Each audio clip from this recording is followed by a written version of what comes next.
എന്നോടൊന്ന് സംസാരിക്കേട്ടാന്നൊക്കെ ചോദിക്കുമ്പോൾ അയാൾ ഉടനെ ഇതാ ചെയ്യുക, ഇത് മതി, അയാൾക്കിത് മതി. എന്നിട്ട് അവൾ വിട്ടു പോകുമെന്ന് പറയുമ്പോൾ ഉടനെ അയാളെ സംബന്ധിച്ച് അയാളെ ചുറ്റിക്കളി പുറത്തറിയാണ്ടിരിക്കാൻ അയാളെ വീട്ടിൽ അയാളെ അമ്മയ്ക്ക് കൂട്ടായിട്ട് ഒരു ഭാര്യ പദവി വേണമായിരുന്നു.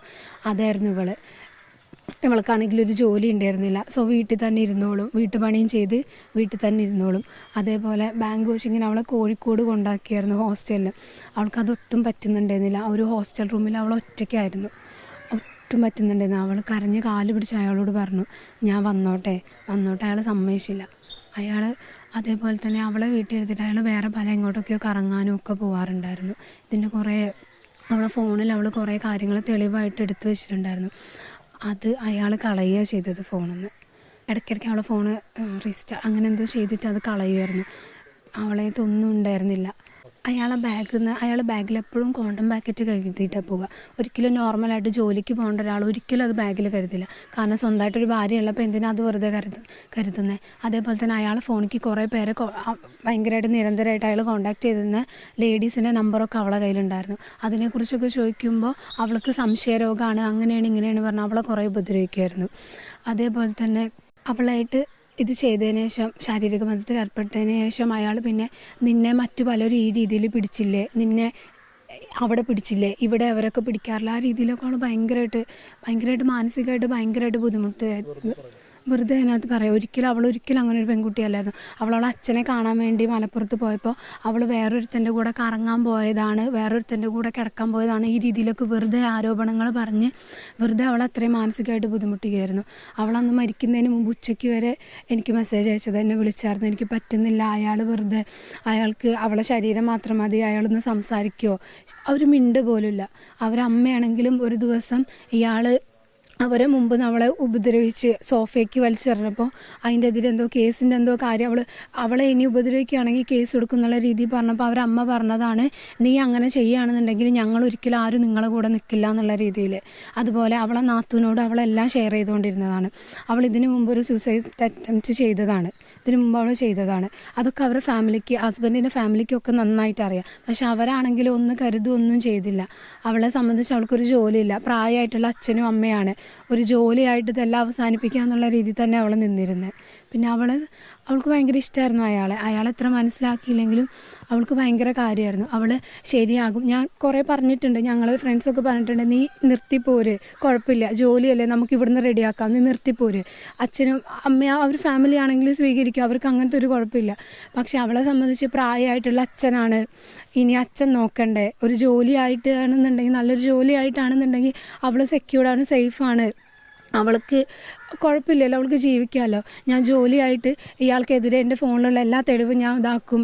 കാരണം അയാൾ കുറേ ആരോപണങ്ങൾ പറഞ്ഞു അവൾ ഉപേക്ഷിച്ചിട്ട് പോകുമെന്ന് പറയുമ്പോൾ നിനക്ക് മറ്റു പലരോട് ബന്ധമുണ്ടെന്നുള്ള രീതിയിൽ ഞാൻ പറയും, ഞാനത് പറഞ്ഞുണ്ടാക്കും, നിന്നെ സമാധാനത്തോടെ ജീവിക്കാൻ ഞാൻ അനുവദിക്കില്ല, ഈ രീതിയിൽ നിൻ്റെ ഫാമിലിയെ ഞാൻ നാണം കെടുത്തും, ഈ രീതിയിൽ അവൾ ഒരുപാട് ബ്ലാക്ക്മെയിൽ ചെയ്തിട്ടുണ്ട്.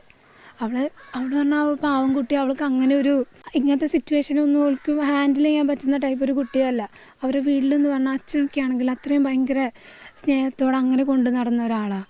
സോ ഇങ്ങനെയൊക്കെ ഭയങ്കരമായിട്ട് ഇയാളെന്ന് പറഞ്ഞാൽ ഭയങ്കര മോശമായിട്ട് മീൻസ് അവളെ മൂത്ത ചേച്ചീൻ്റെ ചെറിയ കുട്ടീനെ വരെ അത്ര അനാവശ്യം പറഞ്ഞിട്ടുണ്ട്. അവരെ സ്നേഹിക്കുന്നുണ്ട് എന്നുള്ള രീതിയിലുള്ളതുകൊണ്ട് എന്നെക്കുറിച്ച് പറഞ്ഞിട്ടുണ്ട്, എന്നെ കാണാൻ വരുന്ന സമ്മതിക്കില്ല, ചേച്ചിമാരെക്കുറിച്ച്, ആ കുഞ്ഞുങ്ങളെക്കുറിച്ച് അത്രയും മോശമായിട്ട് അവളോട് പറഞ്ഞിട്ടുണ്ട്. അത്രയും തെറിയൊക്കെ വിളിച്ചുകൊണ്ടിരുന്ന അവളുടെ ഫോണ് അയാൾ വാട്സപ്പൊക്കെ അവൾ അറിയാണ്ട് കണക്ട് ചെയ്ത് വെച്ചിട്ടുണ്ടായിരുന്നു.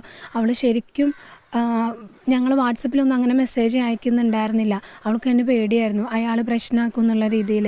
എന്നിട്ട് അയാൾ നോക്കും, ഫോൺ ചെക്ക് ചെയ്യും, അതുപോലെ വാട്സപ്പിൽ അയാൾ ചെക്ക് ചെയ്യാറുണ്ടായിരുന്നു.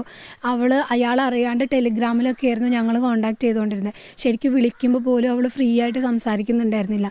ചില സമയത്ത് അയാളുണ്ടായിട്ട് അയാൾ കോൾ ചെയ്തിട്ട് അവളെ കൊണ്ട് നിർബന്ധിപ്പിക്കും. അവൾ ഭയങ്കരമായിട്ട് ഉപദ്രവിച്ചിട്ട് നിർബന്ധിക്കും, സംസാരിക്കും, എന്നോടൊക്കെ സംസാരിക്കാൻ അയാൾക്കറിയാം അവളെല്ലാം എന്നോട് ഷെയർ ചെയ്യുന്നുള്ളത്.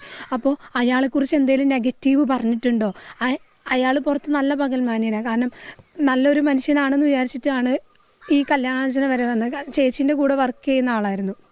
അപ്പോൾ അയാൾ ഭയങ്കരമായിട്ട് നിർബന്ധിക്കും, അവളെ ഫോഴ്സ് ചെയ്യിപ്പിക്കും, നീ സംസാരിക്കുന്നുള്ളത്. എന്നിട്ട് അവളൊന്നും അറിയാത്ത പോലെ പറയും. അപ്പോഴൊന്നും ഞങ്ങൾക്കറിയാം, അവൾ ആദ്യമേ എന്നോട് പറഞ്ഞു വെച്ചിട്ടുണ്ടായിരുന്നു, എന്നോട് മറ്റു പല ഫ്രണ്ട്സിനോട് പറഞ്ഞു വെച്ചിട്ടുണ്ടായിരുന്നു, ഞാനിങ്ങനെ പെട്ടെന്ന് വിളിക്കുമ്പോൾ എന്നിട്ട് ഞങ്ങളിങ്ങനെ എവിടെയെന്നൊക്കെ ചോദിക്കും. എവിടെയെന്ന് ചോദിക്കുമ്പോൾ അവൾ ഇവിടെ ഉണ്ടെന്ന് പറഞ്ഞാൽ ഞങ്ങൾ പിന്നെ അധികം സംസാരിക്കില്ല. കാരണം അയാൾ അവിടെ ഉണ്ടെന്ന് അവൾ കാണിക്കുകയാണ്. അവൾക്കൊന്ന് ഫ്രീ ആയിട്ട് സംസാരിക്കാൻ, അവളെ അവസ്ഥ ഒന്ന് പറയാൻ പോലും അവൾക്ക് പറ്റിയിട്ടുണ്ടായിരുന്നില്ല. അവൾക്ക് ശരിക്കും അവൾ ഭയങ്കര കഷ്ടപ്പെട്ടിട്ട് അവൾ പോയത്, അത്രയും കരഞ്ഞ് അത്ര വിഷമിച്ചിട്ട് അവൾ പോയത്. ഒന്ന് ഷെയർ ചെയ്യാനും ആ വീട്ടിലൊരു മനുഷ്യൻ, അവൾക്ക് വയ്യാണ്ട് കിടന്നാൽ പോലും ആരും തിരിഞ്ഞു നോക്കുന്നുണ്ടായിരുന്നില്ല. അവൾക്ക് ഒരു മരുന്ന് വാങ്ങിക്കൊടുക്കാൻ, അവൾക്ക് വയറിനൊക്കെ സുഖമില്ലാണ്ടും ആയി, ഒട്ടും വയ്യായിരുന്നു, ഫുഡ് കഴിക്കാനൊന്നും വയ്യാണ്ടായപ്പോഴും അയാൾ ഗ്യാസിൻ്റെ ഗുളിക എടുത്ത് കഴിക്കാൻ പറഞ്ഞു. ഒന്ന് ആശുപത്രി പോകാനോ ഒന്നിനും അയാളെ സമ്മതിക്കുന്നുണ്ടായിരുന്നില്ല. അവരുടെ ഫാമിലി ഒന്നും, അവരുടെ അമ്മയ്ക്ക് ഇതെല്ലാം അറിയാം, അവരുടെ നാത്തൂനും ഒക്കെ ഇതെല്ലാം അറിയാം. അവളെ നാത്തൂനൊക്കെ എല്ലാവർക്കും, ഫാമിലിയിലുള്ള എല്ലാവർക്കും ഇതറിയാം, അയാൾ അത്ര ഉപദ്രവിച്ചിരുന്നു എന്നുള്ളത് എല്ലാവർക്കും അറിയാം. അതുപോലെ തന്നെ അയാൾ കുറേ സാധനങ്ങൾ എടുത്ത് വയ്ക്കും. അവളെ കല്യാണ ഫോട്ടോ പോലും, മാരേജിൻ്റെ ഫോട്ടോ പോലും അവളെ കാണിച്ചിട്ടില്ല. അതുപോലും അവൾക്ക് കാണാൻ അയാൾ സമ്മതിച്ചിട്ടില്ല. അത് കാണണ്ടെന്നാണ് പറയുന്നത്. അതുപോലും സ്വന്തം അത്രയും ആഗ്രഹിച്ചൊക്കെ കല്യാണം കഴിക്കുകയല്ലേ, ഒരു അത്ര ചെറിയ മനസ്സുള്ള പെൺകുട്ടിയാണ്. അത്രയും ഇഷ്ടപ്പെട്ട് ഓക്കെ ഇനി ലൈഫ് നന്നായിരിക്കും, നന്നായിട്ട് പോകും, അവൾക്ക് ഫൈനലി ഒരു കൂട്ട് കിട്ടി എന്നുള്ള രീതിയിൽ അങ്ങനെ നിൽക്കുമ്പോൾ അയാൾ കല്യാണ ഫോട്ടോ പോലും, എൻഗേജ്മെൻറ്റിൻ്റെ ഫോട്ടോ പോലും അവൾ കാണിച്ചില്ല. എന്നിട്ട് അയാളില്ലാത്ത ഒരു ദിവസമാണ് അവൾ അതെല്ലാം നോക്കുന്നത്. അയാൾ പെൻ ഡ്രൈവിലെല്ലാം എടുത്ത് വെച്ചിരിക്കുക, അയാൾക്കൊരു മേശ വലിപ്പിൽ അയാളെല്ലാം പൂട്ടി വെക്കും. അങ്ങനെയൊക്കെ ഭയങ്കര ഇതായിരുന്നു അവളോട്.